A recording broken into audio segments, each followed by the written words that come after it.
नमो तस्सा भगवतो अरहतो। नमो बुद्धाय। मैं आरपी सिंह आप सभी का हार्दिक स्वागत करता हूं हमारे विशेष कार्यक्रम धम्मदीप में, जिसमें हमने कल चर्चा की थी अष्टांगिक मार्ग के बारे में। अब इसी श्रृंखला को आगे बढ़ाते हुए आज से हम चर्चा करेंगे अष्टांगिक मार्ग के सम्यक दृष्टि पर। इस विषय पर विस्तृत जानकारी देने के लिए हमारे मध्य उपस्थित हैं भंते डॉक्टर चंद्रकीर्ति जी। आपने बुद्ध दर्शन में उच्च शिक्षा प्राप्त की है तथा आप देश विदेश में अनेकों सम्मानों से अलंकृत होने के साथ साथ अनेकों मंचों पर बुद्धिज्म पर अपने विचार रख चुके हैं। तो हम स्वागत करते हैं डॉक्टर भंते चंद्रकीर्ति जी का। नमो तस्सा भगवतो अरहतो सम्मा संबुद्धस्सा। नमो तस्सा भगवतो अरहतो सम्मा संबुद्धस्सा। नमो तस्सा भगवतो अरहतो सम्मा संबुद्धस्सा। भंते जी, बंदा में आपका बहुत बहुत स्वागत है फिर एक बार। जैसा कि आपको पता है कि हमारे अनेकों दर्शक हमारे व्हाट्सएप पे और ईमेल पे प्रश्न पूछते रहते हैं और हम एक सामान्य प्रश्न को उठाते हैं। तो आज का एक बहुत ही सामान्य, जो कि बहुत से दर्शकों ने पूछा है, वह प्रश्न है कि तथागत बुद्ध ने अपनी ज्ञान प्राप्ति के लिए बोध गया को ही क्यों चुना। बहुत बहुत धन्यवाद आरपी सिंह जी, आपने इस धम्मदीप कार्यक्रम में अपने दर्शकों के प्रश्न आप हमेशा उठाते रहते हैं और दर्शक भी अपनी जिज्ञासाओं को शांत करने के लिए हमेशा वह जानना चाहते हैं। तो आप लोगों ने आज जिस प्रश्नों को यहाँ पर उपस्थित किया है वह है कि तथागत गौतम बुद्ध ने ज्ञान प्राप्ति के लिए बोध गया ही क्यों चुना। चूँकि हम जानते हैं उनके बारे में, और जब 29 वर्ष के थे और उन्होंने अपना गृह त्याग कर लिया और कपिलवस्तु में ही वहाँ पर भारद्वाज के आश्रम में उन्होंने दीक्षा ग्रहण कर ली थी, जिसे हम प्रवज्जा कहते हैं। और उसके बाद वो धीरे धीरे ये इच्छा उन्होंने बनाई थी कि मुझे और भी ज्ञान प्राप्त करना है। तो फिर वह आलार कालाम के पास जाते हैं, उद्दक रामपुत्र के पास जाते हैं और उनसे कुछ ध्यान की कुछ सीढ़ियों को सीखने की कोशिश करते रहते हैं। ऐसा करते करते हम जानते हैं कि वह एक ऐसी ओर आगे बढ़ते रहते हैं, लगातार वो ध्यान साधना का अभ्यास करते रहते हैं और वे पहुंच जाते हैं जहां पर उर्वेला नदी थी। और आप जानते हैं कि उस एरिया में काफ़ी लोग रहा करते थे और उस समय देखा जाए तो वहाँ पर काफ़ी घना जंगल भी था और बुद्ध को लगता था कि ये अच्छा जगह है जहाँ पर पानी की भी सुविधा हो सकती है और यहाँ पर उपयुक्त स्थान है जहाँ पर बोधि ट्री, जिसे कहा जाता है पीपल का वृक्ष, वहाँ पर उन्होंने ये विचार किया और ध्यान साधना के लिए वो सेनानी ग्राम जहाँ पर सुजाता रहती थी, उन्होंने खीर भी तथागत गौतम बुद्ध को उन्होंने दी थी दान में। और वो खीर ग्रहण करने के बाद उन्होंने मध्यम मार्ग को अपनाने का रास्ता बनाया और अंतिमतः जहाँ पर आज भी गया जिला है और उसी के पास में गया के पास ही बोध गया है। तो वहाँ पर उन्होंने जाकर के पीपल के पेड़ के नीचे उन्होंने ध्यान साधना का लगातार 1 महीने के आसपास तक उन्होंने ध्यान साधना की और उन्हें लगता था कि अब मुझे ज्ञान प्राप्ति होकर ही रहेगी। तो उस समय के वातावरण और सुविधा तो आप जानते हैं कि कितनी रही होगी, लेकिन फिर भी जो एक सन्यासी को जिन चीज़ों की ज़रूरत होती, तो आप जानते हैं कि पानी है या एक छत भी मिल जाए उन्हें उस जीने के लिए तो पर्याप्त है। तो बुद्ध आखिरकार वह पूरी तरह से नैसर्गिक जीवन पर विश्वास करते थे और उनको लगता था कि ये ठीक जगह है और यहाँ पर मैंने ज्ञान की प्राप्ति करनी चाहिए। तो आप देखेंगे कि जहाँ पर उन्होंने ज्ञान की प्राप्ति की उससे कुछ ही दूरी में नदी वहाँ पर बहती है और वह जो एरिया था, आप जानते हैं कि भारत 16 जनपदों में यह विभाजित था और कई जगह में बहुत सारे राजा हुआ करते थे। और आप जानते हैं कि जैसे गया और नालंदा और राजगृह, ऐसे ये तीनों जो प्लेस है वो एक एक के पास आते भी हमें दिखाई देता है। बहुत ज़्यादा डिस्टेंस नहीं है यहाँ पर। तो इस ओर जब वो आगे बढ़ते हैं तो स्वाभाविक है कि वहाँ का वातावरण और उनका जो ध्यान था वो चाहते थे कि मैं अब कभी घर वापस नहीं जाऊंगा, चूँकि वो कपिलवस्तु के रहने वाले थे। उनका जन्म लुम्बिनी में हुआ था। उनके पिता कपिलवस्तु के राजा थे, लेकिन उन्हें लगता था कि मुझे अब कपिलवस्तु वापस नहीं जाना चाहिए। और इसलिए जब आप देखेंगे तो यह भाग जो कि कपिलवस्तु, जो लुम्बिनी और कपिलवस्तु ये बहुत नज़दीक है, लेकिन जैसे ही आप और भी इधर नीचे स्तर में आते हैं तो आप देखेंगे कि आपको ये बोध गया, जो कि बिहार राज्य में आता है आज वर्तमान में भी। और उस समय लगता था उनको कि यहाँ पर ध्यान साधना का अभ्यास करके मैं इस ज्ञान को प्राप्त कर सकता हूँ। और इसलिए उधर से चलते चलते जब वो आए तो उन्होंने बोध गया को ही उन्होंने ये स्थान माना। और इसलिए आप जानते हैं कि ये ज्ञान प्राप्ति का स्थान है, इसलिए हम बोध गया कहते हैं। जिस पीपल के पेड़ के नीचे उन्होंने ज्ञान की प्राप्ति की उसे हम बोधि ट्री कहते हैं या बोधि वृक्ष कहते हैं, जिस पेड़ के नीचे उन्होंने ज्ञान की प्राप्ति की। तो इस तरह से यह एक प्रमुख स्थान है जहाँ पर कालांतर में सम्राट अशोक ने एक बड़ा विहार का निर्माण किया। और आज भी हम लोग उस जगह को बोध गया के नाम से जानते हैं, और वहाँ पर एक विहार बना उसे महाविहार के नाम से जानते हैं। तो इस तरह से तथागत गौतम बुद्ध को लगता था कि नहीं, मैं यहाँ बैठकर काफ़ी दिनों तक ध्यान कर सकता हूँ। तो वैशाख पूर्णिमा के दिन उन्हें फिर ज्ञान की प्राप्ति हुई। और आप जानते हैं कि वैशाख पूर्णिमा का समय जो है वो मई महीने का समय होता है, और वहाँ पर उस समय जो आवश्यकता की चीज़ें उन्हें प्राप्त हुई और फिर उन्होंने लगातार अपने एफर्ट लगाए और ज्ञान की प्राप्ति कर ली। इसलिए लगता है तथागत गौतम बुद्ध उस समय उधर से चलते आते हुए वो आगे बढ़ना चाहते थे, पीछे बिल्कुल भी होना नहीं चाहते थे। इसलिए वो रास्ता उन्हें अच्छा लगा, वो प्लेस अच्छा लगा, और उन्होंने बोधि वृक्ष को ही चुना। इसलिए यहीं पर तथागत गौतम बुद्ध को ज्ञान की प्राप्ति हुई। इसलिए बोध गया आज भी पूरी दुनिया में बोध गया के नाम से और तथागत गौतम बुद्ध के ज्ञान प्राप्ति के स्थली के नाम से आज पूरी दुनिया में जाना जाता है। तो आप सभी दर्शकों ने आज इस प्रश्न को उठाया था और मैंने आप लोगों को इसका उत्तर देने की कोशिश की, और उम्मीद है कि आप लोगों ने इस प्रश्न को उत्तर को समझ करके आपको संतुष्टि मिली होगी। बहुत बहुत धन्यवाद आप सब लोगों का। बहुत बहुत धन्यवाद बंते जी, आपने हमारे दर्शकों की जिज्ञासाओं को बहुत ही विस्तार पूर्वक देखा और उनके बारे में बताया। अब हम अपने मूल विषय पर आते हैं। आज का मूल विषय है कि अष्टांगिक मार्ग के सम्यक दृष्टि पर कृपया विस्तार से चर्चा करें। बहुत बहुत धन्यवाद आरपी सिंह जी, आप सदैव ही अपने दर्शकों के लिए नई नई जानकारी प्राप्त करने के लिए इस धम्मदीप कार्यक्रम में सदैव ही आप उपस्थित होकर प्रश्न को निश्चित तौर पर आप उजागर करते हैं और जिज्ञासाओं को भी आप शांत करने की कोशिश करते हैं। हम देख रहे थे अष्टांगिक मार्ग जो कि मनुष्य के लिए, जीवन के लिए एक बड़ा ही श्रेष्ठ मार्ग है, जो तथागत गौतम बुद्ध ने अपनी पहली देशना, जो कि सारनाथ में उन्होंने अपनी पहली देशना दी थी, और उसी देशना को हम लोग जानते कि अष्टांगिक मार्ग भी उसी में शामिल है। अष्टांगिक मार्ग की देशना जो कि मध्यम मार्ग की देशना है, और जो कि मैं पहले भी बता चुका हूँ कि इसमें 8 अंग हैं, जिसको हम सम्यक दृष्टि, सम्यक संकल्प, सम्यक वाणी, सम्यक कर्म, सम्यक आजीविका, सम्यक व्यायाम, सम्यक सति और सम्यक समाधि के नाम से जानते हैं। आज हम लोग इसमें से प्रथम अंग को देखने की कोशिश करेंगे, क्योंकि एक बड़ा विशाल है, बड़ा गहरा है तथागत गौतम बुद्ध की शिक्षाएं। तो हम एक एक करके देखते हैं कि क्या तथागत गौतम बुद्ध ने अपनी देशना में, अपने विचारों में मनुष्य के लिए किन किन बातों को बताने की कोशिश की है। तो ये अष्टांगिक मार्ग में पहला जो मार्ग है वो है सम्यक दृष्टि, जिसे पाली में सम्मा दिट्ठी के नाम से जानते हैं। और स्वाभाविक है कि यह सम्यक दृष्टि मिथ्या दृष्टि की ठीक अपोजिट है, उल्टी है, विरोध है, और यह एक मनुष्य के जीवन को उस रास्ते तक ले जाने के लिए प्रथम सीढ़ी है। जैसे आपने देखा होगा कि हमें मंजिल तक पहुंचना है, तो मंजिल तक पहुंचने के लिए हमें स्टेप बाय स्टेप ऊपर चढ़ना होता है।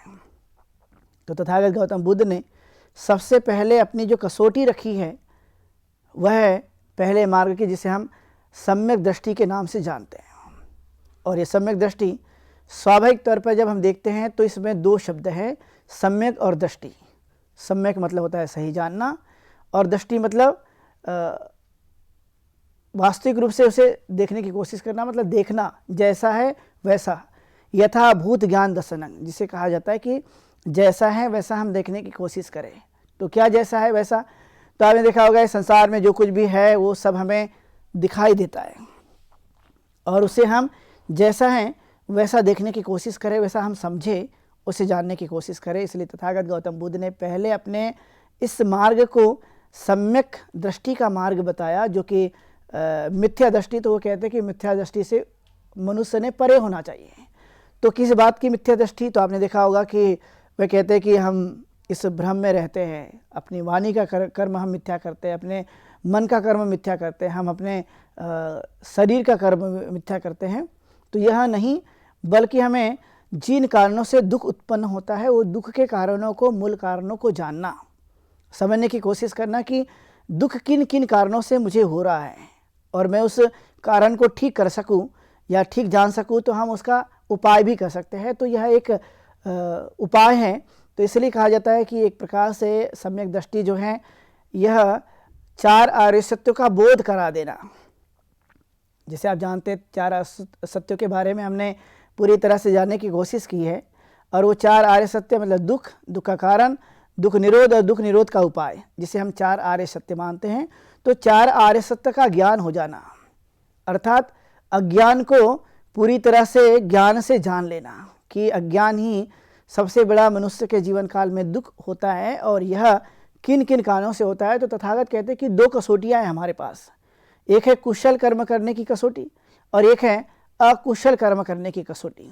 और जब हम अकुशल करते हैं तो यह मिथ्या धारणा है, और जब हम कुशल करने की प्रवृत्ति हमारे पास होती है तो यह एक प्रकार की सम्यक दृष्टि है, यानी जैसा का वैसा हमें देखने की कोशिश करना।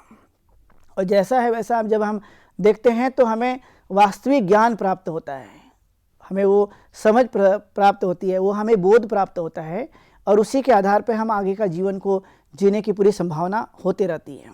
तो आपने देखा होगा कि मनुष्य को क्या क्या ज्ञान प्राप्त होगा। तो आपने देखा होगा कि मिथ्या धारणाएं जो मनुष्य का दुख का कारण बन जाती है, और जो सम्यक दृष्टि हैं यह मनुष्य को सुखी बनाने के लिए आगे बढ़ते रहती हैं। इसलिए जितना भी मनुष्य का जीवन है, तो तथागत गौतम बुद्ध ने कहा कुशल कर्म कैसे करना है। तो कहते हैं कि हमें पंचशील का अभ्यास करना, कि मैं इन चीज़ों से बचा रहूँगा, यानी मैं हिंसा से विरत रहूँगा, मैं चोरी से विरत रहूँगा, मैं व्यभिचार से विरत रहूँगा, मैं झूठ से विरत रहूँगा, झूठ बोलने से विरत रहूँगा, और मैं मादक पदार्थ का सेवन करने से विरत रहूँगा।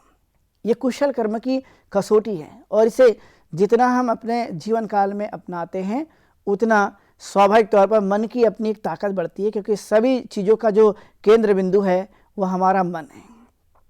इसलिए संसार में वास्तविक चीज़ों को जानना, तो वास्तविक चीज़ें जैसे आपने देखा हो कि जैसा है वैसा जानने की कोशिश करना। तो तथागत कहते हैं कि मैं इस संसार में अपने वास्तविक कर्मों को मैं जानता हूँ, समझता हूँ, उसे मैं करने की कोशिश करता हूँ। तो कई बार ये तथागत समझाते कि कई सारा यह संसार या मनुष्य जहाँ जहाँ पर भी वह रहता है वहाँ पर अनेक प्रकार की ऐसी हलचल होती रहती है। जैसे लोगों ने कह दिया भाई जाति है तो जाति किसने बनाई, तो तथागत कहते हैं कि कर्म से मनुष्य वैसा बनता है, जाति से नहीं। तो इसलिए जैसा है वैसा जाने कि क्या कोई किसी ने इसे बनाया, तो कहता है कि जानो नहीं, ये मनुष्य ने अपने फायदे के लिए बनाया है। ये जब जान लेता है इंसान तो मनुष्य के अंदर में वास्तविक रूप से इंसानियत पैदा होती है, और जब वास्तविक रूप से इंसानियत पैदा होगी तो वह अपने जीवन को बेहतर बना सकेगा, और नहीं तो वह इसी शिकंजे में फंसा रहता है और वो मिथ्या धारणा का शिकार होकर अपने आप को उस ओर लेकर नहीं जाता।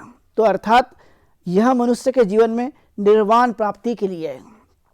और आप देखते होंगे कि संसार में सबसे बड़ा जो सुख है वह है निर्वाण का सुख।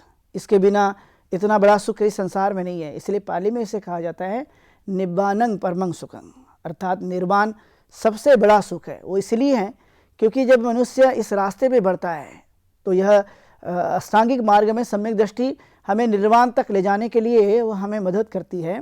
तो निर्वाण जहाँ पर किसी भी प्रकार की कोई तृष्णा नहीं है, जिसे हम निर्वाण कहते हैं, और यह स्वाभाविक तौर पर जब आप देखेंगे तो ये मनुष्य के चित्त की, मन की एक परिशुद्ध शुद्ध अवस्था है, और जहाँ पर किसी भी प्रकार का कोई विकार नहीं होता, तृष्णाएँ पूरी तरह से समाप्त हो जाती हैं।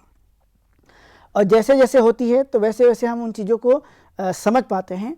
और इसलिए अष्टांगिक मार्ग यह निर्वाण तक जाने के लिए हमें कहीं ना कहीं सहायता प्राप्त करते रहता है। यह मनुष्य के जीवन काल में वास्तविक चीज़ों का परिचय कराता है। आपने देखा होगा मनुष्य कई बार वह कई मिथ्या धारणाओं का शिकार हो जाता है। आपने महसूस किया होगा, ये खास करके बड़ी प्रचलित बातें हैं जिसको मैं बार बार कहते भी रहता हूँ। वह है कि जैसे आपने देखा होगा धरती बनी हुई है तो मान्यता है कि यह धरती जो है वो शेषनाग पे खड़ी है। कई बार आपने सुना भी होगा, जैसे भूकंप आता है तो लोग कहते हैं शेषनाग ने थोड़ी करवट बदल दी इसलिए भूकंप आ गया। तो बुद्ध कहते हैं कि यह संसार का धीरे धीरे विकास हुआ है, और ये जब विकास होता है तो इसका किसी ने निर्माण नहीं किया।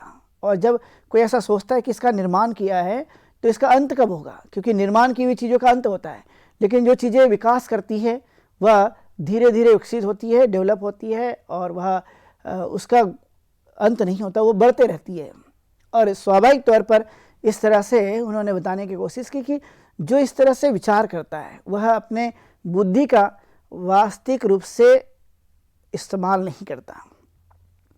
उसे कहीं ना कहीं मिथ्या धारणाएं उसके मन में आ जाती है, क्योंकि वो सोचता नहीं है, तर्क नहीं करता, विचार नहीं करता है। वह जैसे चलते आ रही बातों पर ही वह यकीन कर लेता है, और इसलिए वह कहीं ना कहीं मिथ्या धारणा का शिकार हो जाता है। लेकिन जैसे आप जानते होंगे कि अध्ययन के माध्यम से, रिसर्च के माध्यम से और ज्ञान के माध्यम से जब आप इसे देखते हैं तो आपने देखा होगा कि ऐसा कुछ भी संसार में नहीं है। वह अपनी प्रकृति के सिद्धांत के आधार पर हर चीज़ हमें दिखाई देती रहती है। तो तथागत ने इस बातों पर जोर देते हुए कहा कि हमारे आँखें तो हैं, देख सकते हैं, लेकिन जिसे हम बुद्धि कहते हैं, जिसे हम अपना मन कहते हैं, जिसे हम चित्त कहते हैं, वहाँ से ठीक तरह से जानना और उन चीज़ों को देखने की कोशिश करना जिससे हम जैसा है वैसा देखने का भाव पैदा करते हैं। और जब हम जैसा है वैसा देखने का भाव प्राप्त करते हैं तो हमें वो चीज़ें समझ में आती हैं, लेकिन ऐसा नहीं होता। तो वहाँ पर बुद्धि का जो इस्तेमाल है, अनुभव का जो इस्तेमाल है, वो बिल्कुल भी मनुष्य नहीं करता है। और इसलिए बुद्ध हमेशा सोचने के लिए प्रेरित करते हैं, जानने के लिए प्रेरित करते हैं कि जो भी जानना है तो आप सही मायने में जानने की कोशिश करो। तो सम्यक दृष्टि जब बढ़ती है तो मनुष्य के चित्त से अज्ञान समाप्त होता है, कर्मकांड समाप्त हो जाएगा, और दुख जैसी अनेक प्रकार की चीज़ें जो उत्पन्न होती है वो भी समाप्त होती हैं।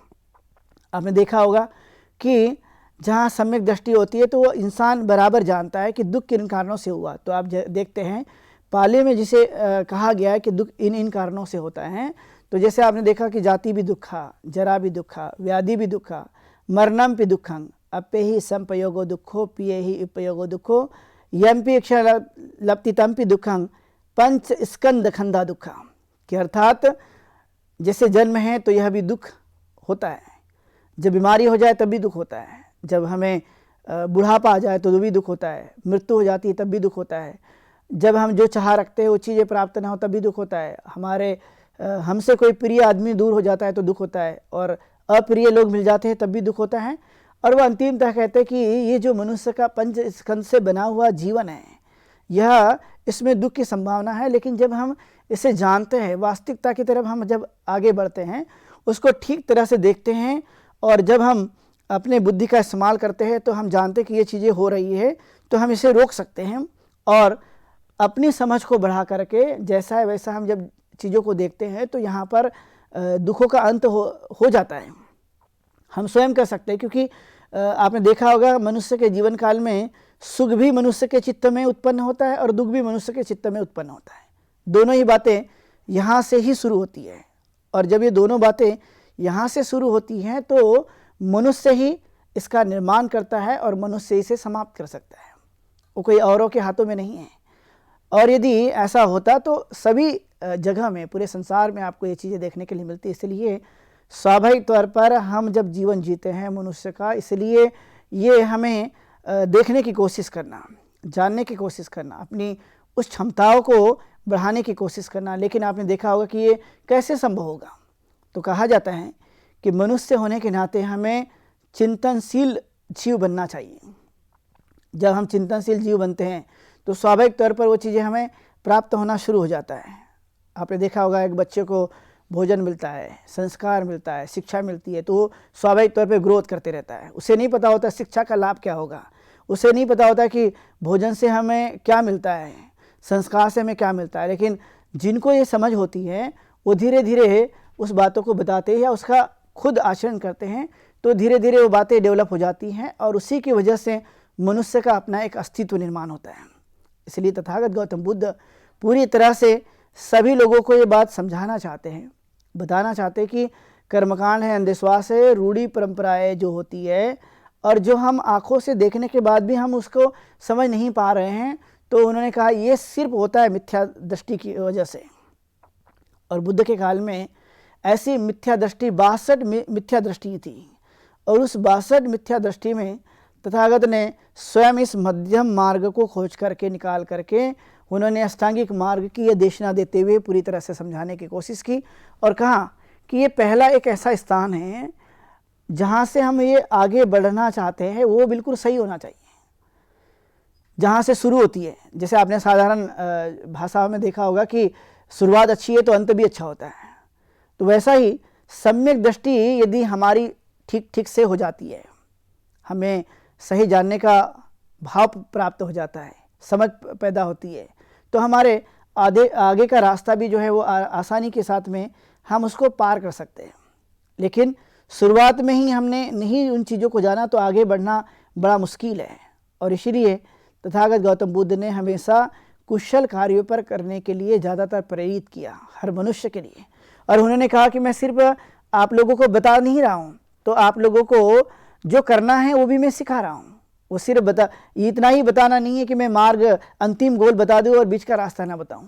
तो कहते हैं कि मैंने आप लोगों को ये सब बताया है, जानने के लिए मैंने कहा है, और आप सब लोग यदि इसे जानते हैं तो ठीक ठीक तरह से आप अपने जीवन को जान सकते हैं। इसलिए उन्होंने कहा कि सार को सार की तरह समझो, यानी जैसा है वैसा जो सार है जीवन का उसे समझने की कोशिश करो। और यदि कोई सार को असार समझता है तो वह सही मायने में मिथ्या धारणा का शिकार हुआ व्यक्ति है। उसके समझ में अभी अंदर से नहीं आया, बाहरी तो आया है लेकिन अंदर से जो उसका चित्त है, उसका जो मन है, वो अंदर से पूरी तरह से प्रभावित नहीं हुआ, उससे अंदर से बदला नहीं है। बाहरी वातावरण तो अच्छा है लेकिन अंदर का जो भाव है वो ठीक तरह से नहीं बन पाया। इसलिए उन्होंने इस पर जोर देते हुए समझाने की पूरी तरह से कोशिश की। और इसलिए आप जानते होंगे कि तथागत गौतम बुद्ध हमेशा आचरण करने पर जोर देते हैं। वो इसलिए नहीं कहते कि मैंने ये बता दिया मार्ग आपको कल्याण हो जाएगा, वो कहते हैं कि मैंने जो बताया है उसको आपको आचरण में लाना होगा, वो सब चीज़ स्वयं से करना होगा। यदि आप करते हैं तो स्वाभाविक तौर पर यह चीज़ें आगे बढ़ती हैं।